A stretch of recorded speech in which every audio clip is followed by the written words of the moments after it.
Hashiv. Well, the days are starting to warm up here in Nova Scotia, and with that, people's minds might turn to getting out into the woods and tapping a few maple trees to make some maple syrup. The fact that sugar could be obtained from trees in North America was a feature that appeared in several Gaelic immigrant songs. For example, here we have a portion of the song Canada Ard, which was made by Anna McGillius, or Nancy McGillis, who immigrated to what would become Glengarry County, Ontario in 1786. Her song praises the bounty of the landscape, and she describes obtaining sugar from trees.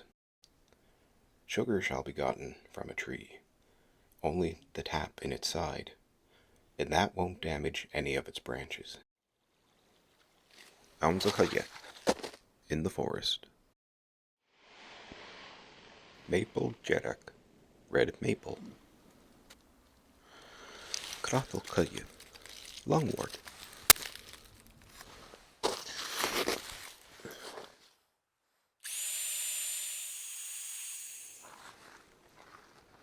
Cúd gachgau, put a tap in.